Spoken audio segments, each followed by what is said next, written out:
Something else I learned during COVID, especially during lockdown, is I am not qualified to meet all of my wife's conversational needs. It takes a village, as they say, and I am but one man. I love my sweet little wife to death, but she is a talker. She could talk 3 dogs off a meat wagon. And she's also what they call a verbal processor, which means every time she has a thought or an idea, she doesn't just think it, she says it out loud.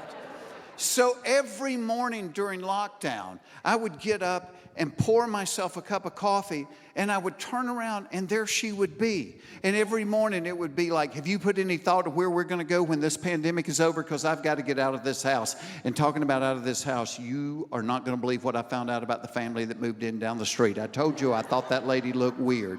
By the way, there's another light burned out in the kitchen, and I can't cook in the dark, so Mr. Buster, if you want to eat, you might want to pull the ladder out. Why is it so hot in here? Are you not hot? I am burning up. Robin told me she can't find toilet paper anywhere, that people are hoarding it, and I think there ought to be an express line in hell for anybody that hoards toilet paper. That is so, so wrong. Oh my God, I just saw my butt in the mirror. Why didn't you say something to me? It's getting as wide as a school bus. It's a wonder I'm not knocking lamps off the table. I had the weirdest dream last night. I dreamed that your mother and Will Smith got married, and that's not even the weird part. The weird thing is they were jumping on the trampoline with fireman helmets on and saying their vows. What do you think that is all about? Why are you looking at me like that? Is my hair messed up? All right, now concentrate. I want you to help me think of somebody we can set my cousin Kyle up with. Bless his heart, he's all by himself and he needs somebody. And talking about needs, I need you to look at my car because the check engine light's been on for a while. And when I say a while, I mean a few months. And every time I drive it, there's a burning smell, and I don't think it's supposed to do that. Oh my God, what if Kyle is gay and he hadn't come out of the closet yet? Hey, say a little prayer for Chip and Jennifer's grandson. He's getting circumcised today. And speaking of 30% off, that necklace I've been wanting's on sale. So if you want to go ahead and get it for me for my birthday, that would be all right. Hey, if Kyle is gay, do you know somebody we could set him up with? Because you work in show business and there are a lot of gay people in show business. I know you're going to roll your eyes at this and tell me it's too far down the road, but for next year's 4th of July picnic, should I make potato salad like I did this year, or should I make that baked macaroni stuff with the feta cheese and the tomatoes in that I made a few weeks ago and you loved it? I could do either one. It doesn't really matter to me. And what's the deal with your brother lately? He has become such a moody Judy, I don't even want to talk to him. Why are you making a noose?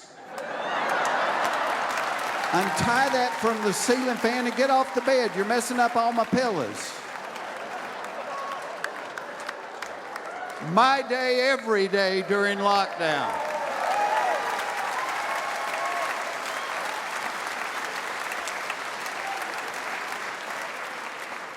Now, some good stuff happened during COVID too. Some really good stuff. I became a grandpa for the very first time during COVID.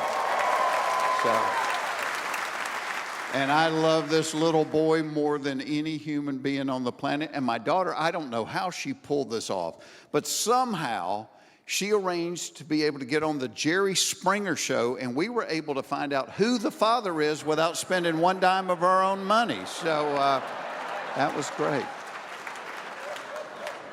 I'm kidding. We have no idea who the father is. Something else great that happened is my mother's flip phone finally broke. That is an event 20 years in the making. Yeah, 1 month into COVID, my mom's flip phone broke, and so we bought her her very first iPhone. And if you were to say to me tonight, Jeff, would you rather teach your mother how to text or teach your dog how to wipe his ass? I would probably say, hand me the toilet paper. Let me give that a shot. The texting has been a little bit of a challenge. And my daughters were so excited, you know, that their GABA was finally texting. So they're texting her. One night I get a call from my mom, and she says to me, what is low? I said, what are you talking about, Mom? She said, Jordan sent me a text, and at the end of it, it said low. I said, how do you spell it? She said, L-O-L.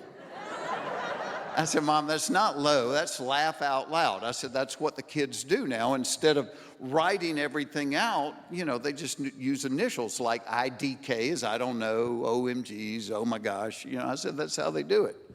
A few nights later, I get a text from my mother that says IYGTTGSINSK.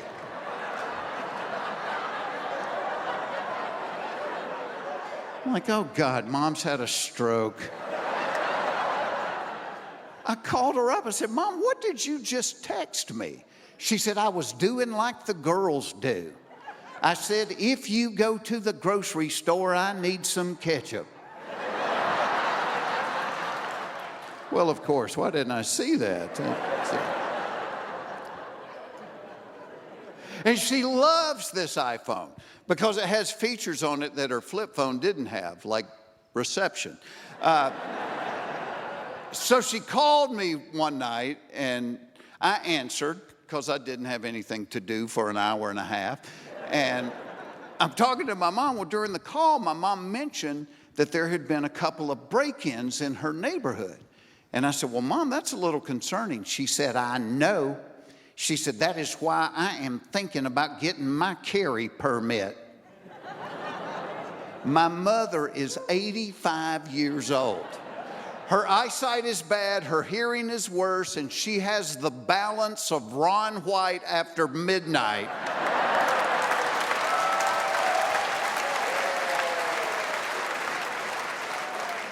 And now she's thinking about getting a pistol. And I said, look, Mom, I said, I am a supporter of the Second Amendment. I said, and you can call me overly cautious. I said, but maybe you shouldn't be packing heat if you're wearing a life alert. Though she could use her pillboxes to sort the bullets in. Yeah. I said, Mom, I said, you might want to think this out. I said, you better hope loading the thing is easier than opening a jar of pickles or you're going to be in trouble. Because she has arthritis, in her fingers. And then I thought, hell, I bet my agent could get her a commercial. My arthritis had gotten so bad that I could barely jack around into the chamber. But thanks to new improved buffering, I can make it rain, dog.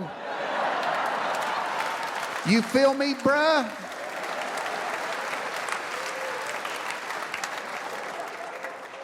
I hung up the phone and said to my wife, I said, well, I know what I'm getting Mom for Christmas. I'm going to get her the magnetic holster she can slap on the side of her walker. And I'm getting her husband the bulletproof vest he can wear underneath his cardigan sweater just in case she goes spider monkey during the Wheel of Fortune.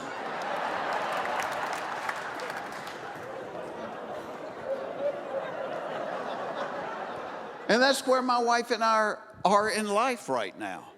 Is we got our kids grown, got them out of the house, we had a quick snack, now we're raising our parents. I swear they passed each other in the driveway. And let me tell you something, I thought teenagers were crazy. Teenagers are a piece of cake compared to old people. They're nuts. I was getting my car serviced a while back, and they called to say it was ready. I called my father-in-law. I said, hey, can you give me a ride to the car dealership? On the way to the dealership, he needed to stop for gas. I learned on that little stop that it is possible to wash your entire car with the squeegee from the gas station. And I know this because I sat in the passenger seat and watched him do it. Well, I sat there until the guy at the next pump started videoing it. Then I slid down in the floorboard because I didn't want to get tagged on Instagram. He got back in the car. I said, you do realize the gas station has got a car wash right there? He goes, yeah, well, that's $6. I'm like, so to save $6, you gave away all your dignity and washed your car with a squeegee in the dirtiest water on the planet Earth. I used to have fantasies about going out with a girl as nasty as the squeegee water at the gas station. He is such a trip. Yeah, and he walks around, he's got his pants up to his nipples now. And he just talks about how the world has gone to hell in a hay wagon and it used to be so much better back in the good old days. Of course, when he describes the way he grew up, it's always tough. You know, it's like, oh, yeah, we had no electricity. Me and my brother shared a pair of shoes. We had to walk to school through 5 feet of snow. I'm like, when did it snow 5 feet in New Orleans? But I kind of get what he means about the good old days. Because, think about it, as you get old, technology has changed your entire life. Morality has changed. Society has changed. And all of a sudden, you find yourself living in a world that doesn't make sense to you. So you kind of long for that world where you felt like you had things figured out. And to them, that's the good old days. But it couldn't have been perfect. I was asking my mom about it. And do you know my mom had an outhouse until she was 14 years old?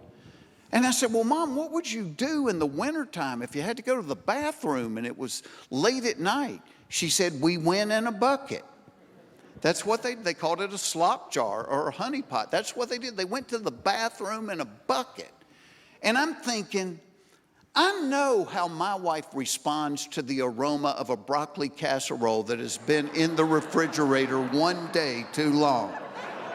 I cannot imagine her response to a bucket of turds in the living room.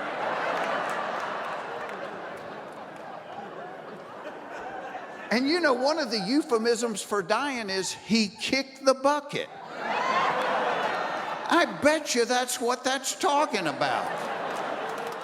Hey, baby, I'm sorry, but I accidentally kicked over that bucket there in the living room.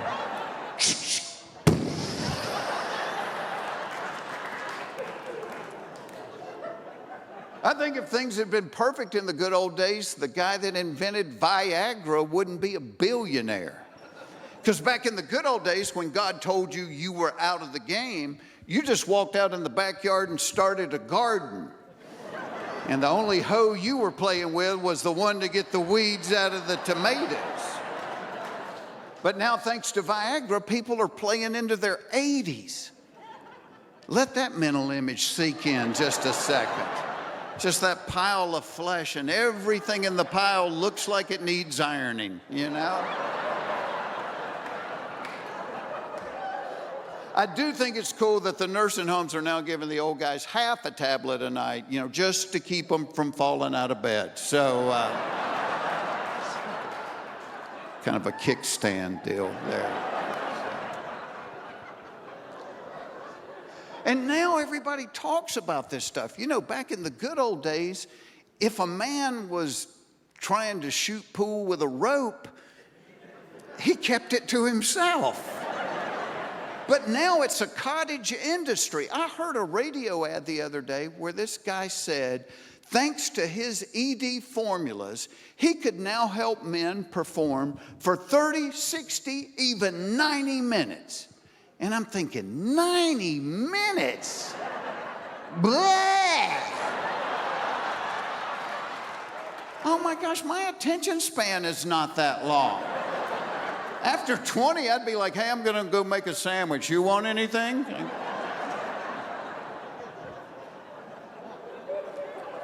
I mean, there is a little something to aging gracefully, right? And I miss my youth. I miss my young body. I would not trade my old mind and soul for it, but I do miss my young body. I remember being a little kid and having energy to burn. When was the last time you had excess energy you needed to burn off? But think about it, when you were a kid, you had so much energy, you couldn't watch TV just sitting in a chair. You had to stand on your head or be half on the chair and half off, and the commercial would come on and you'd wrestle with each other until the show came back. Hell, if you walked in my house now and you found me watching the TV with my butt on the sofa and my head on the floor, call 911. Because even if I am still alive, there's no way I'm going to be able to get back into a standing position by myself.